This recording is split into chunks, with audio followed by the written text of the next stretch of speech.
అంటే ఈరోజు ప్రచారంలో భాగంగా అంటే చివరిగా ఈ ఊరికి వచ్చాము. ఇది కూడా ఒక గంటలో అయిపోతే దాదాపుగా మాది డోర్ టు డోర్ ప్రచారం అంతా అయిపోతుంది. ప్రజల్లో కూడా వాళ్ళ సమస్యలు తీర్చే పరిష్కారం చేసే విధంగా కూడా నేతలు ఉన్నారు.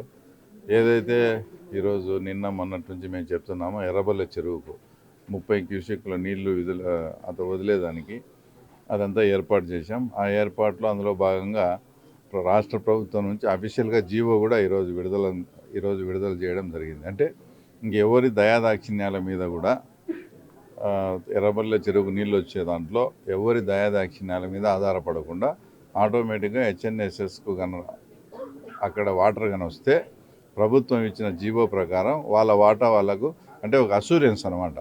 వాటర్ వచ్చేటప్పుడల్లా వీళ్ళకి 30 క్యూసెక్లు వచ్చే రకంగా రాష్ట్ర ప్రభుత్వం జీవో కూడా ఇష్యూ చేసింది. ఇది చాలా శుభపరిణామం. ఏ గవర్నమెంట్లు వచ్చినా ఏ ప్రభుత్వాలు వచ్చినా వాళ్ళకి ఇబ్బంది లేకుండా ఇదంతా జరిగిపోతుంది. ఓటర్ల స్పందన బ్రహ్మాండంగా ఉంది. మేము తప్పకుండా ఇక్కడ విజయం సాధించబోతున్నాం.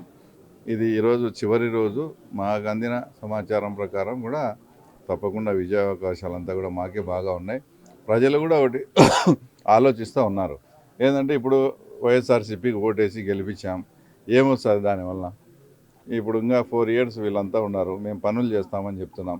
చంద్రబాబు నాయుడు గారు ఈ మండలంలో ఏమన్నా హామీలు ఉండి అవన్నీ నెరవేర్చే బాధ్యత నాదని ఆయన మాకు హామీ ఇవ్వడం, ఆ హామీలో అందులో భాగంగా ఈరోజు అక్కడ జీవో కూడా రిలీజ్ చేయడం, ఇవన్నీ కూడా రాజకీయాలతో మనకేం పని ఉంది? ఇక్కడ మన సమస్యలు ఈ ప్రాంత అభివృద్ధికి వీళ్ళు ఖచ్చితంగా చేస్తామన్నప్పుడు ఎన్నో ఏళ్ళుగా వాళ్ళకు కూడా వేశాం. ఈసారి ఒక మార్పు కోసం వీళ్ళకు కూడా వేసి చూద్దామనే ఆలోచనలో ఒక పాజిటివ్ దృక్పథంలో ఉన్నారు. ఈరోజు దాదాపు ఒక 30 కుటుంబాల దాకా పార్టీలో చేయడం జరిగింది. అందరిలో కూడా ఇదే, అంటే వాళ్ళు ఎప్పుడో 3-4 రోజుల ముందే డిసైడ్ అయి ఉన్నారు. మేము మీ ఊరికి ప్రచారానికి వచ్చినప్పుడు మీ ఇంటి దగ్గరికి వచ్చి చేర్చుకుంటామన్న దాంట్లో భాగంగా ఈరోజు ఇంత లేట్ అయింది. లేదంటే వాళ్ళు 3 రోజుల నుంచి పార్టీ యాక్టివిటీస్లో అంతా ఉన్నారు. కానీ అఫీషియల్గా జాయిన్ కావడం మా ఇంటి దగ్గరే జాయిన్ కావాలనే ఉద్దేశంతో ఇది కూడా లేట్ అయింది.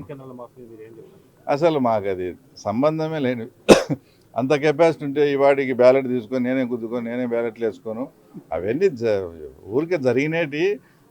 వాళ్ళు ఇప్పుడు వైఎస్ఆర్ పార్టీ ఎట్లుందంటే ఎటు ఎలక్షన్ ఓడిపోతాం, దానికి ఆ కారణము ఈ కారణాలు ఎత్తుక్కుంటూ ఉన్నారు.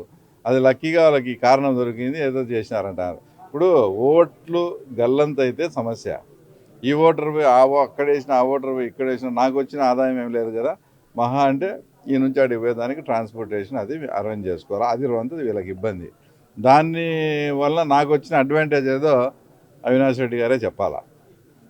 నాకేం అడ్వాంటేజ్ ఉంది దీనివల్ల? నేనేదన్నా ఈ ఊర్లో ఒక 20 ఓట్లు గల్లంతు చేస్తాను, ఇంకో 50 ఓట్లు గల్లంతు అయినాయంటే సరేలే, ఈ వైఎస్ఆర్కు సానుభూతి పనులేమో ఈ గల్లంతు చేశారంటే ఒక అర్థం ఉంది. కానీ బూత్ అంతా పక్కకు పోయి వేసినప్పుడు నాకు వచ్చిన ఆదాయం ఏమి దానివల్ల, అది వాళ్ళు గ్రహించాలి.